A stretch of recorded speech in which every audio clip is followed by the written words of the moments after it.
Welcome back to Attitude Effort Results presented by Teamwork Online in the Clubhouse. And if you don't know that intro by now, it's probably your first time listening.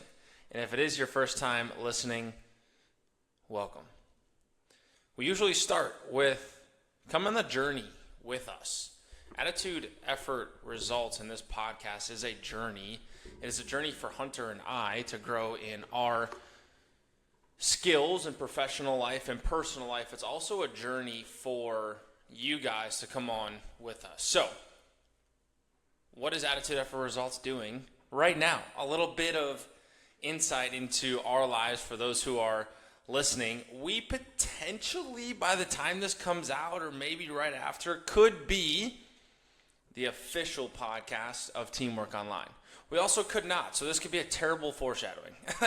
we could lose the job. However, we have bid for the job, and we have gone into this process, and we competed. Hunter and I went into a room, we prepared, and we competed. We put ourselves in rooms that, truthfully, we don't necessarily belong in. And that's my challenge for you guys as we continue to learn and grow, is continue to put yourselves in rooms that you don't necessarily belong in, and do that by consistent habit forming, by consistent progression in your personal and professional career. Hunter and I actually had a meeting with the president of Teamwork Online. He's actually the son of the lady who founded it. Her name is Buffy. Her and I met back in 2018. This episode is coming out in 2025. That was 7 years ago. I met her in February of 2018. As this releases in January of 2025, that's almost to the month. 7 years ago. Met the owner. She had no idea who I was. And through consistent relationship building with her and her team, Hunter and I now have an opportunity to meet with the president of Teamwork Online. We sit in that meeting. He asks us, the president of this large conglomerate, this large company that helps people get jobs. There are 1,000+ jobs posted on Teamwork Online consistently. Every sports team in the country uses them, and they run an entire sports workshop. We sit in a meeting with him, and he asks us almost immediately, hey, what are your thoughts and ideas on being the official podcast? What are some thoughts and ideas that you guys have that you could help grow people if we were to bring you guys on? It's the president of a large company asking a 26 to 23-year-old that question. Like, sitting here today, that's crazy. It's crazy to think that happened, but it did, and we're grateful for it. And oh, by the way, the second piece to that is Hunter and I are prepared. We had two bold ideas that they had never heard before. We knew how they were going to work. We had steps in place that we had prepared that we believe are going to be successful in the future. They had not necessarily considered the two ideas or opportunities that we had presented them. Again, as this episode comes out, I'm not sure if we're going to be. Like we have mentioned previously, Hunter and I stack our days. We're efficient with them, so we're recording this right after we had the conversation and right before we're going to find out what the final answer is. But Hunter and I actually took 30 minutes while at Thanksgiving together to discuss this, to walk through what this could look like, to sacrifice our time. And truthfully, during Thanksgiving, on Thanksgiving Day, sacrificing time with our families to get together, come up with a couple ideas, and walk through how those were going to take place. So that's what's happening right now. Super exciting, as we might be the official podcast of Teamwork Online moving forward. Today's episode, we want to start the year off with intentional habits. We want to help move people forward. We are not the best people in the world. We do not follow through on every goal that we've ever had. We fail most of the time. And truthfully, we fail more than everybody else. And that's why we found success. That's why people listening to this podcast are some of the most elite individuals in the world, is actually because they fail more than everybody else. So today, we're going to talk about goals, habits, and New Year's resolutions. Today's episode is called Goal Setting. I hate to break it to you, but that was just to get you guys here in the door. We're not going to talk about goals. Because goals is a word that a lot of people use, and I do think they're important. But today we're going to talk about what happens before the goal. And that's the habit setting process. So if you came here today to learn specifically about goals, you're still small-minded. We're going to get to goals. But how do we get goals is not goal setting, it's habit creating. So we're going to talk about goals, habits, and New Year's resolutions. We're going to talk about reasons that habits are important to form.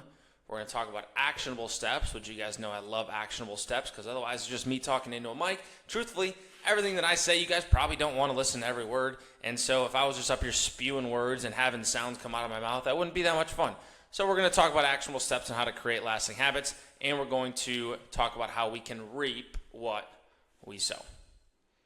Goals, habits, and New Year's resolution. I'm going to throw a couple stats at you. So if you're writing notes and you're taking notes, writing this down, whether you're at the gym and it's on your phone or whether you're sitting in your car, don't take notes if you're riding in your car.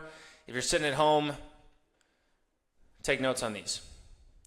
62% of Americans last year felt pressured to make a New Year's resolution. Felt pressured. Guys, our society doesn't even want to make New Year's resolutions.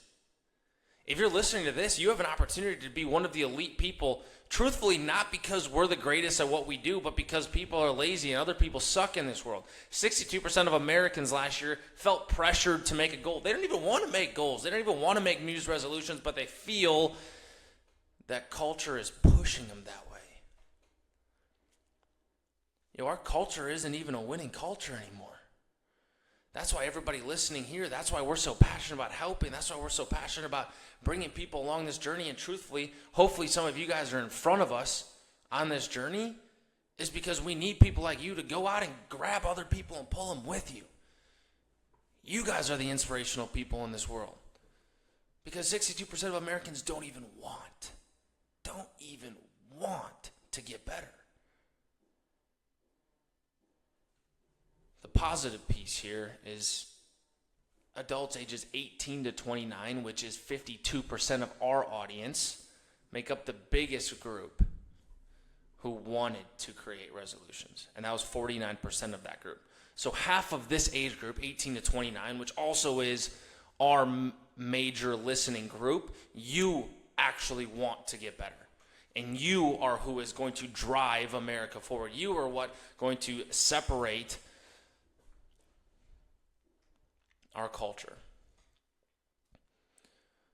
Let's get into some more stats. This is done by Forbes, which Forbes is decent at what they do.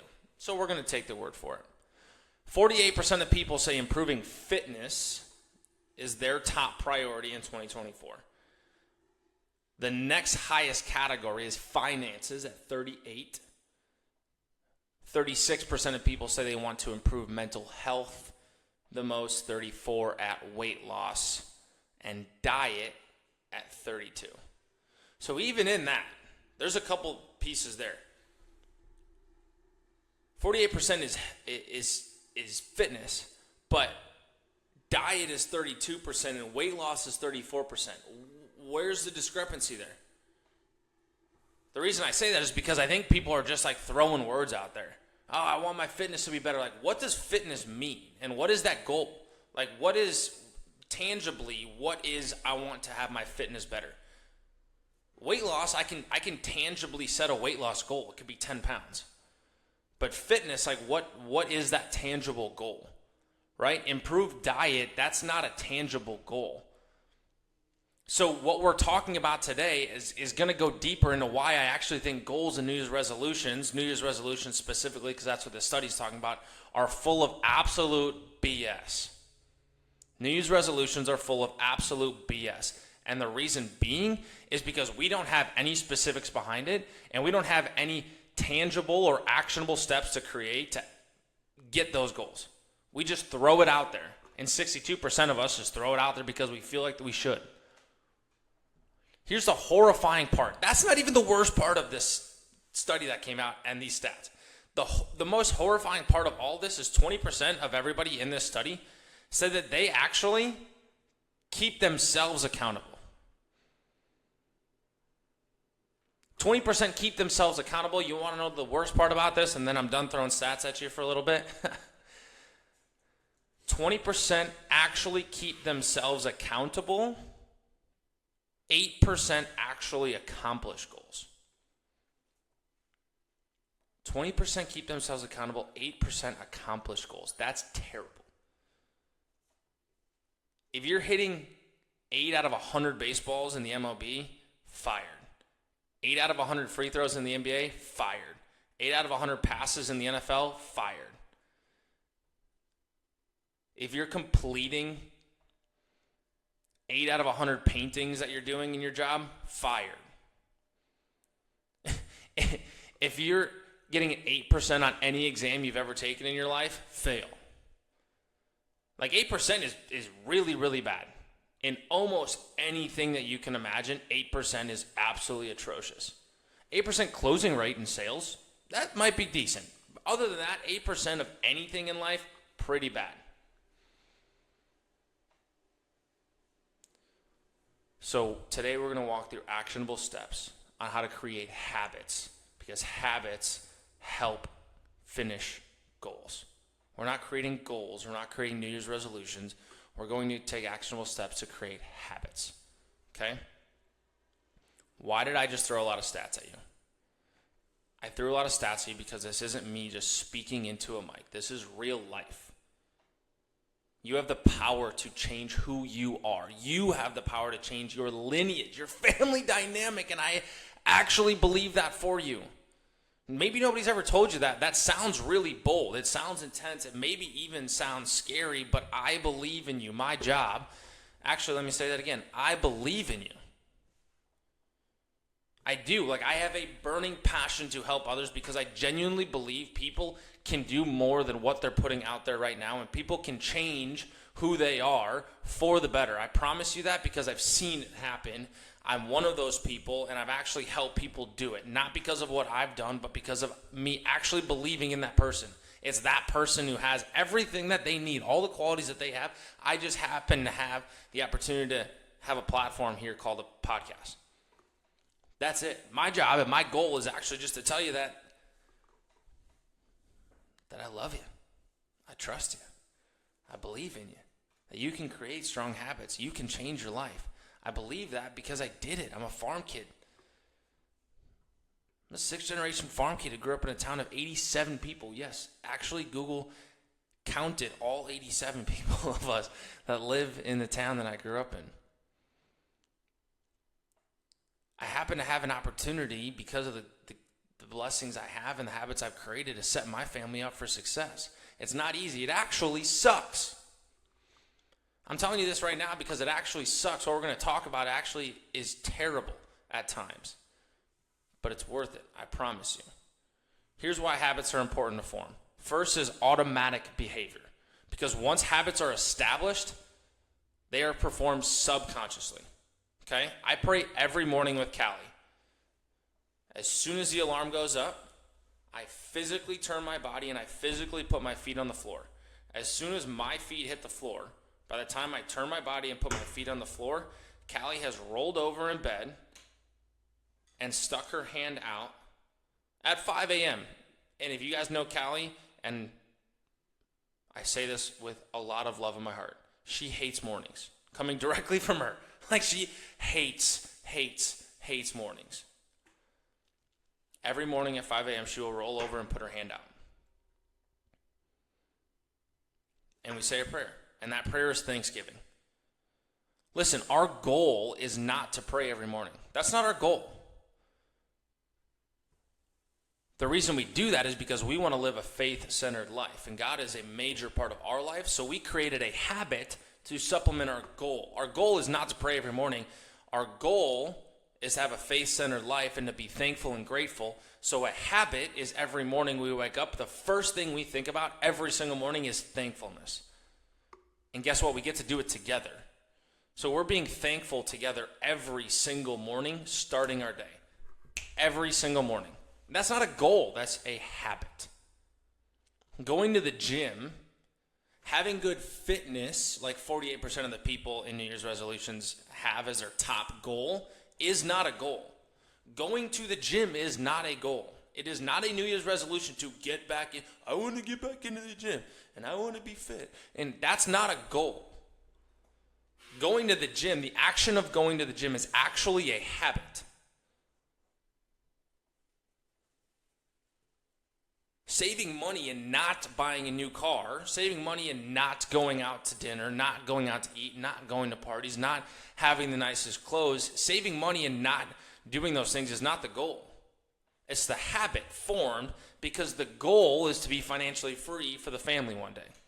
You guys see where I'm getting at here? You guys picking up a little bit what I'm putting down here? You free up energy for other tasks because your mind can be tricked subconsciously, okay? I write everything that comes to mind on a sticky note or email myself. If we're doing a podcast right now, I literally do this. In the middle of the day, if I have a podcast idea that pops into my head, typically it actually happens when Hunter and I are working out in the morning. We don't work out together, but we're typically up around the same time.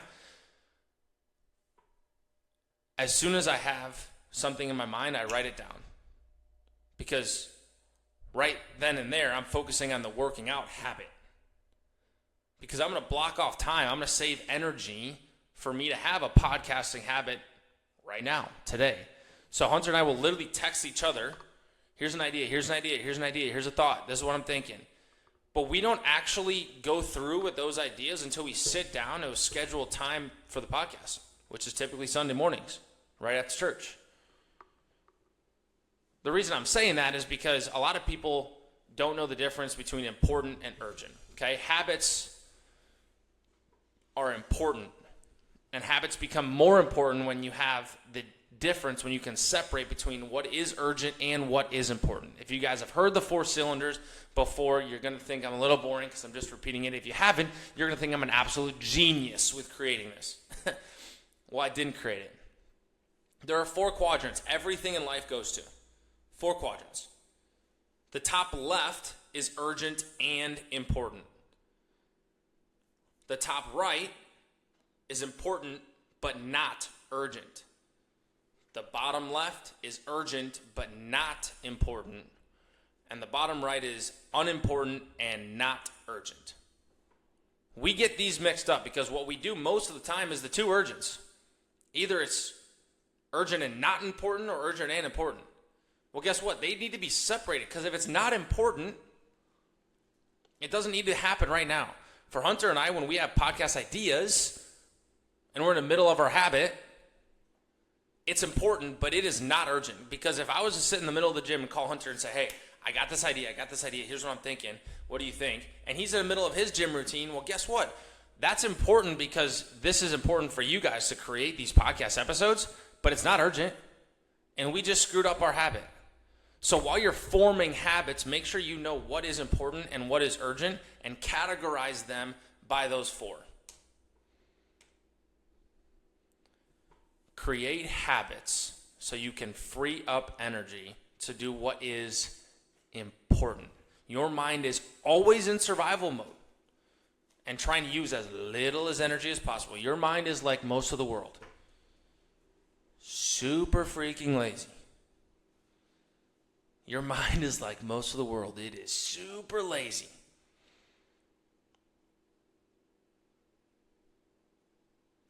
But to win the mental battle, you need to figure out what's important. Because there's a big difference between urgent and important. How do we achieve goals? Habits help us achieve goals.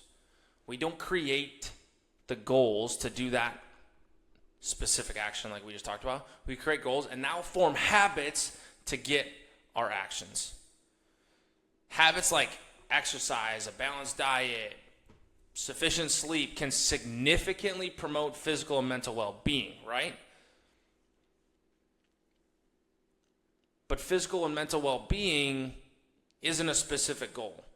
So creating specific habits are what's important. For Hunter, he gave me this idea, and I actually love it, and I could play off it a little bit. His goal is to stay physically fit. Not the habit, the goal.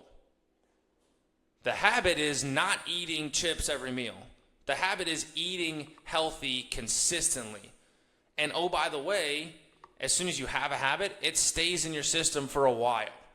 And it stacks on top of each other. A specific example is that when people have chips at work, Hunter will never have chips at work. That's just not his habit that he's created. So for lunch, habit he's created is the healthy foods. Well, guess what? People don't understand that sometimes. And sometimes you're going to be different because people don't understand that. And that's okay. You can be different. You can be different. You can be consistent and different at the same time. Consistent routines provides stability. And it actually reduces stress for you. Reduces uncertainty. Are you worried about your budget right now? Are you worried about your finances right now? Transparently, I've been worried about my budget. I've been worried about our finances recently. We just purchased a house. I had no idea if anybody was going to live or rent in that house. And I was going to be paying 2 mortgages. Guess what? I can't afford 2 mortgages. That puts a little worry and stress on it because I just wrote the biggest check of my life. And I basically just put my back up against the wall for my wife. So yeah, that was a little bit of worrying. I had a little bit of stress going into it. But I would only stress about that twice a month when I wrote my budget. Because what does it do? Why does worrying about it for 2 weeks straight when I know I have scheduled time, my habit is twice a month. The habit I have formed is twice a month to write out my budget, write out my expenses, write out my goals, write out the trajectory I'm going. So it doesn't make sense to worry or stress about it because I already scheduled out time to worry and stress about it. Like I already got that time. So why do it the whole month when I already have time scheduled out? So the habit created, the habit formed is twice a month. So stick to that because if you're consistent, it provides stability and it actually reduces stress for you. Think about how stressed you are when you have no plans versus when you have a concrete plan or you have laid actual steps out. Some people are like, I never plan anything. And it's okay. You're probably not the biggest fan of this podcast. if that's like your theory, you're probably not like, oh my gosh, I love this Tanner dude. And you're probably like, he's a nut job, which again, you'd be right. But it's probably not your favorite thing. Habits also promote consistent practice, which is crucial to improving your skills. Because we can all go to the gym once a week. But can we do it for 10 years straight? We can all eat a salad for lunch. But can we do it consistently every week for 10 years straight? We can all want to go back to grad school. But can we consistently study and prepare to put ourselves in that situation? I'm not sure that we can. One of the books I'm actually reading right now, and I'm glad that Hunter put this on the notes because it supplements what I'm actually reading right now, is called The 7 Habits of Highly Effective People by Stephen Covey. If you have not read that book, please, if you're listening to this podcast right now, you need to go read that book.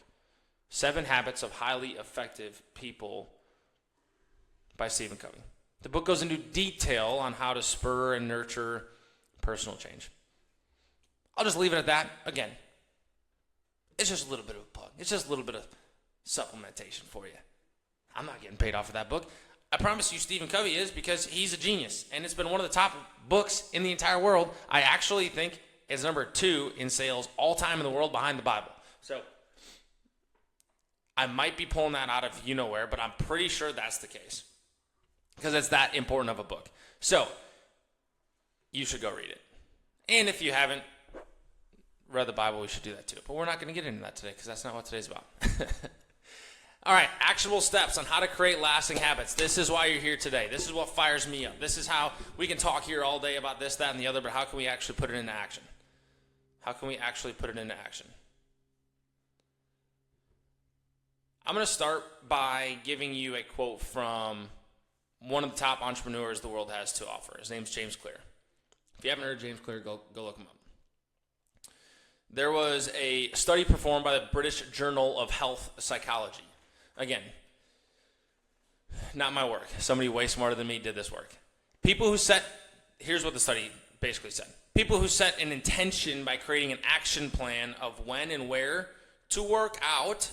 Again, I keep going back to work out because 48% of people say it's their top priority, this New Year's resolution. Set an action plan of where and when to work out, had a 91% success rate in making time for exercise each week. That's it. All we have to do is where and when. Like, that's it. I know where and when I'm watching my TV show tonight. I know where and when the Packers play every week. Can I go and set where and when I'm going to work out each week? Can I set where and when I'm going to manage my finances? Again, I keep going back to those two because that's what America said at the top too. But whatever your New Year's resolution is, just plug and play. If your New Year's resolution is to, learn how to play piano. It's a great goal. That's not a habit though. Can we set a habit of where and when I'm going to practice piano? Is it going to be 7 a.m. every Tuesday morning? It's going to be 4 p.m. every Thursday night. Where and when allows us to do that. For me, one of my habits is that I do not want to work 60 hours a week and neglect my wife. So I set a habit of scheduling phone calls with college individuals at 5 or 5:30 p.m. every evening. Most of my calls are 8 a.m. or 5:30. 8 a.m. is because that's the habit of getting into work early. 5:30 is the habit of stepping away from work and being with my wife. Does that happen every day? No, we have games. And in sports, we never work a normal day. So it obviously gets pushed around a little bit. But the habit that I've created is a when and where. I will call people on the phone. Where? In my car because it's efficient with my time. When? It's going to be 5 or 5:30 p.m. because the goal is to be home with my wife by 6 p.m. on evenings that I can. You've all heard of SMART goals: specific, measurable, achievable, relevant, time-bound. SMART, S-M-A-R-T, specific, measurable, achievable, relevant, time-bound. If you're going to make a goal, they should have this in them. If you're going to make a New Year's resolution, this is how you should lay them out. And now you go and form habits around measurable, relevant, time-bound. Those are all where and when. That's how we then get to our goals. Instead of creating New Year's resolutions and goals, let's create habits to go get us to our goals. Honestly, you want me to simplify this a little bit for you? Habits stick. Habits stick. Because your goals can change. But habits stick. Here's something that not a lot of people are probably telling you right now. Burn the boats. Burn them. People are like, oh, what's your backup option? If you don't get into physical therapy school, like, what's your backup option? Oh, if you don't, make the baseball team this year, what's your backup option? Oh, if you don't get promoted, what's your backup option? I get it. It's safe. It's comfortable. It's easy. It's cool. I'm okay with that sometimes. How about for one of your goals? If you have 3 goals this year, how about for one of them? Just because I know if I say burn the boats with everything, everyone's like, oh, that's way too scary. I'm never doing that. It's like, okay, let's start with one then. Create no other alternative. No turning back. Make a habit second nature by narrowing down your options. Narrow down your options. For example, instead of wishing you'd eat better, spend your monthly budget on healthy groceries. No options. No second options. It's not that if the goal is to eat healthier, it's not like, oh man, I really hope I don't eat chocolate this month. Oh, I really, really hope that I don't have soda this month. I really hope there's no ice cream that goes into my body this month. It's like, well, guess what? If I narrow my options, which is 0 unhealthy food in the entire apartment, in the entire condo, in the entire house, I have no other option but to eat healthy. That's what I'm saying.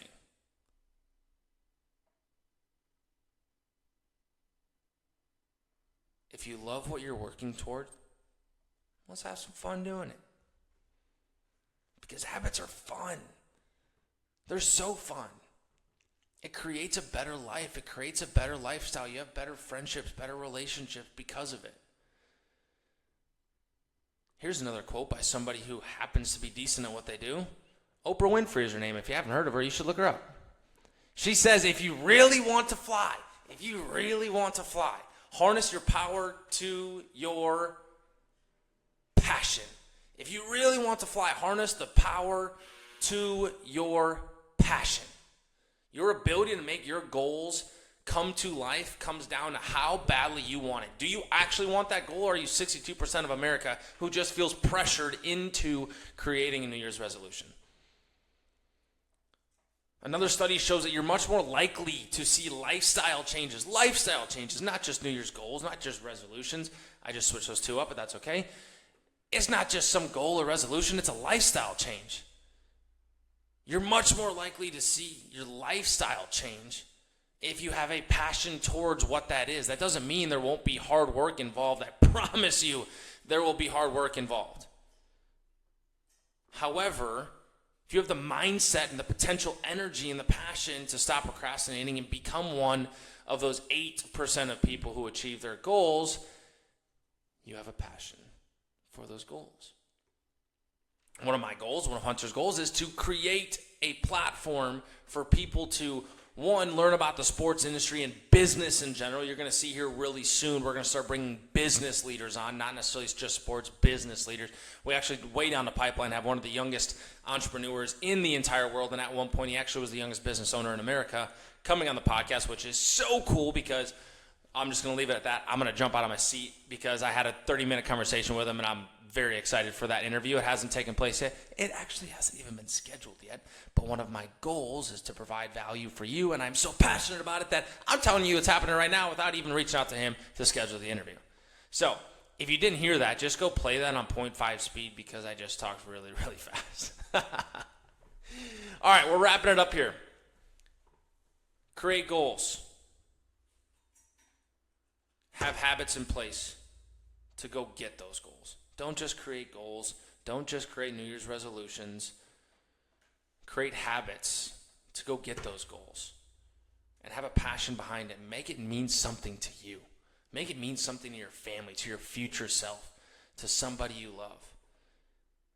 Because your actions actually do have consequences, and you'll experience the results that are similar to what you focus on. The golden rule.